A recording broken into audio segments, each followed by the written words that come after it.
जंगल के हृदय में एक माँ चिड़िया कोमलता से अपने बच्चों को खिलाती है।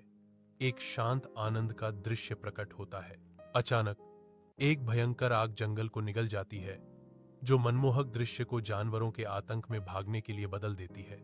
जैसे ही लपटें सब कुछ निगलने की धमकी देती हैं, जंगल के जीव प्रार्थना में एकजुट होते हैं और एक चमत्कारी बारिश होती है जो आग बुझाती है और मोक्ष प्रदान करती है।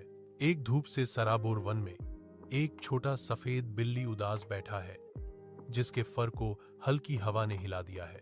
एक वफादार कुत्ता आता है, मौन सांत्वना प्रदान करता है, क्योंकि वे एक साथ एक छोटा सा लकड़ी का घर बनाना शुरू करते हैं। उनके पंजे पूर्ण सामंजस्य में चलते हैं। घर पूरा होने के साथ वे एक सेब का पेड़ लगाते हैं। कुत्ता भारी बर्तनों को संतुलित करता है, जबकि बिल्ली गर्व से एक छड़ी पर बैठे मेंढक के साथ परेड करती है। चांद की नरम चांदी जैसी रोशनी में नहाया हुआ बिल्ली बैठी है। उसकी आंखों को उदासी की छाया धुंधला कर रही है। बिल्ली के उदासी को महसूस करते हुए कुत्ते ने एक आरामदायक गले लगाया।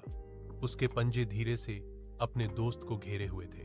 रात की शांति में वे एक दूसरे में सांत्वना पाते हैं। उनके बीच एक मौन समझदारी होती है।